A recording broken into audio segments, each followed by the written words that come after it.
Yo, what's going on, beautiful people? Riot here, talking about Jurassic World Evolution, the trailer that just came out for that epic game that's coming out, I believe, sometime 2018. Yes, definitely. I just looked over it, it says it right there. Now, I was looking up information for it, just trying to dig up information for the game and everything, and I found all this stuff that is apparently completely just canon along with the game, not along with the movie line. That was confusing to say. I shouldn't have used the word canon. Basically, just some crazy shiz that's gonna be in the game that I had no idea about. Just basically one of the, it's just kind of a tipping point for a bunch of stuff I don't know yet, but the little bit I do know, just a friendly character, I think is gonna be awesome, because it'd just be cool to have like movie characters in the game that we haven't seen before and that kind of end up down with the storyline. Gosh, it's so hard to do. It's like, I'm so excited, I just want to scream the end point, but I can't. I have to get through my detail and logic first and all the information I found, so it's so hard to speak. Jesus, I should take a speech class. I should. Alright, so we're just gonna watch the trailer together real quick. For those of you who haven't seen it yet, just, so you know what I'm talking about. I'll be quiet.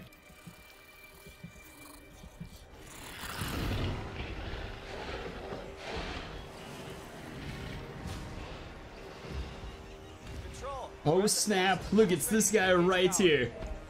Look at this, hang on one second. This guy right there. Remember that guy. I don't know how you'll forget though.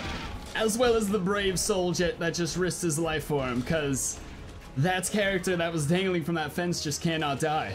Alright, I'll shut up again. ACU building online. Rapid response unit deployed. Observe non-lethal protocols. Roger, Control, deploying non-lethal countermeasures. Control, we have eyes on the asset. God, this game looks so freaking amazing. I'm so excited to play it. I think everybody's so excited to play it though. It's a mute point.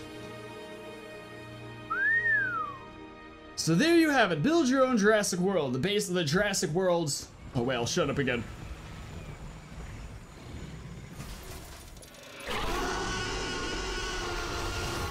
T-Rexes just love stepping on cars. It warms their feet up, it's just generally grand. But yeah, the Operation Genesis sequel for the most part. Alright, now time to blow your brains. Okay, now I'm gonna be looking up for the most part of this, but I'm gonna be mixing the face cam in and out of here because I kind of just wanted to get all this information right, so I wrote it all down, and I didn't memorize it, obviously, because it's written down in front of me. I'm not in school, so, for a large portion of this, I'm just gonna be looking down and reading, so I'm just gonna mix it up with information and face cam.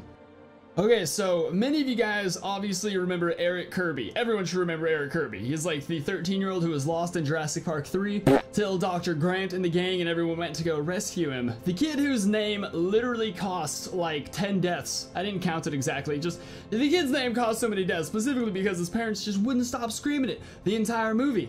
That whole disaster. The kid he didn't even find him from the yelling. It was raptor attacks that did it. The yelling there was no point to it. Okay, so anyways, Eric Kirby was actually born in 1988, the same year construction of the first park began, like the first Jurassic Park. Apparently the initial Jurassic Park was meant to take place in San Diego, but after one of the employees' kids wandered into the lion cage, it just spooked him and they called the whole thing off.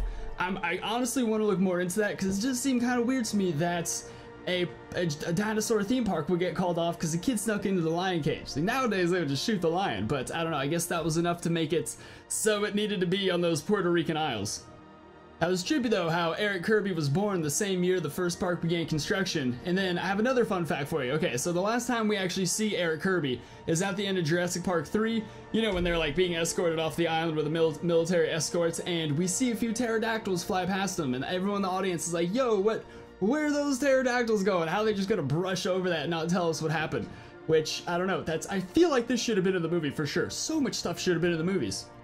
So apparently Vic Hoskins, who you guys might remember is like the lead of InGen Security, the guy in Jurassic World, Chris Pratt's boss, the entire time he's trying to get him to militarize his raptors. That guy, Vic, led a team of just InGen Security through Canada. They found the pterodactyls and killed them. Which I feel like they were like nesting in Canada and they were able to breed, like just procreate on their own. I feel like that really should have been in one of the movies. Honestly, some of the crazy stuff wasn't in the movies. Like, I'm gonna go freaking reread. I didn't even read them the first time, but I have to read stuff twice usually to pick it up. All the Jurassic Park books. I thought the first movie was insane. Turns out the craziest part of that movie wasn't even in the movie. That doesn't make sense. But once they're all escorted off the island, you know, like the whole little family or whatever, once they get off, it's like the real excitement didn't even start till after that. Once the you know, freaking Dr. Hammond, Dr. Grant, the kids, everyone gets off the island. Then the mercenaries go in to go retrieve the embryos and all this other crazy stuff, and all these crazy dinosaurs that we didn't even see in the movies are just unleashed, and like Troodons are created even though they're told not to be created. She's told to destroy all the Troodons, but she doesn't anyways, and then a bunch of Troodons kill everybody. It's like, I don't want to give up names or story. I'm sorry. Reading all this stuff has blown my mind. Alright, so sorry about that little distraction, it's just cool information. So after Jurassic Park 3, I guess Eric's fascination with dinosaurs is only amplified. Even though just about everyone died in that movie, Eric and his family had a fairly happy ending. We're like pretty much left assuming that the entire ordeal repaired the marriage and everything too. I guess there's also a deleted scene from Jurassic Park 3 where you actually see him making out and getting all lovey-dovey. So, I mean, the boyfriend's dead. He died from internal injuries freaking impacting on an island full of dinosaurs. The space was pretty much open for a new man figure, and they pretty much reconciled. So Eric Kirby's life from then on out is basically just repaired and all about dinosaurs, I guess. I mean, it's really not a surprise. The dude's extremely obsessed with dinosaurs, goes to a dinosaur island, proves he's a professional at surviving with them. I feel like I'd be like, yeah, this is where I belong. This is my calling right here. Alright, this part I have to look down for. So in 2006, a year after Jurassic World first opened, like that's the whole ordeal was until 2015, but the park opened in 2005. So a year after Jurassic World opened, Eric was accepted to MIT. Although determined to achieve a high-ranking job at the new park, he was unable to excel in biochemistry or physiology, choosing mechanical engineering instead, later deciding to double major in the field. I was like, yeah, I had to ask my girlfriend if that was legit. I was like, can you even double major? She's like, yeah, a lot of people do it. I'm like, shit, I have no idea. I never went to college. It's so expensive. I mean, I went to like 3 years of community college, but I don't think anyone actually considers that college. I mean, in the UK, it's just something you have to take before you start actual college just to warm yourself up to it. So I don't consider it college at all. Alright, this next part, I just gotta slip in here too, because I feel like it would silence so much criticism against Jurassic Park dinosaurs, because everyone loves the movies, but they love to complain about the dinosaurs lacking realistic aspects that the actual dinosaurs had. But this just explains all of it. I gotta look down though, because I had to write this part down. Alright, so 3 years before Eric joined MIT, Dr. Henry Wu discovered the cause of the featherless dinosaurs is due to null allele, a term I'm almost positive I'm mispronouncing, but you know what, it is what it is. Okay, null allele basically means that the dinosaur genes were mutated so many times that they had lost some of its normal functions and initial traits. It's like basically my response now to whenever anyone says dinosaurs aren't that realistic in Jurassic Park. It's like, well bro, they're combined with other bits of DNA and it's been mutated so many times that it lost its initial traits. I mean, they are supposed to resemble the dinosaurs, but they were never supposed to be exactly like the realistic dinosaurs. That just wouldn't make sense almost. Along with stuff that wasn't mentioned in the movies for some weird reason, they could easily, just off information in the books that isn't in the movies, just filling in the gaps of the movies, what happened before and after them. You could easily have like 5 or 6 more movies, and I feel like they'd be way better than the ones we have too, because they wouldn't just be a bunch of citizens running away from dinosaurs. You'd have mercenaries going and doing crazy like search and destroy missions and so many new dinosaurs. Damn it. Alright, but I guess also not mentioned in the movie, Eric climbed the corporate ladder, eventually making his way to chief mechanical engineer just before the Indom attack. So I didn't get an actual date on that, but I'm guessing Indom attack was 2015. I'm thinking this could have been 2014.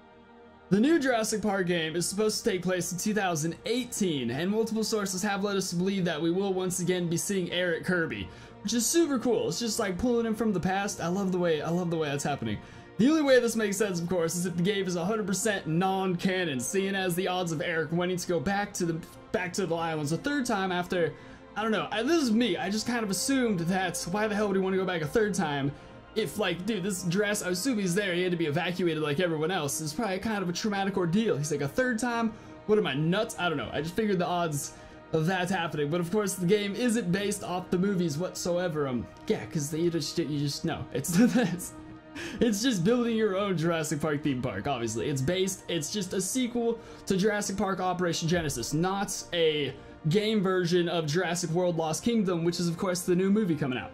We're also led to believe that as chief mechanical engineer, he's like left able to choose his preferred field for the most part, choosing the front line of dinosaur environmental repair, basically because of his love for dinosaurs, his like lifelong love for dinosaurs, and mainly so he's like a main character in the game, you know, so he's like a frequently popping up name with face and words.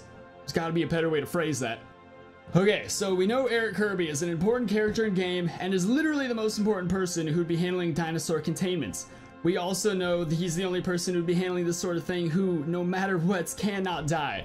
So all this information basically leads us to one super obvious and only one possible conclusion.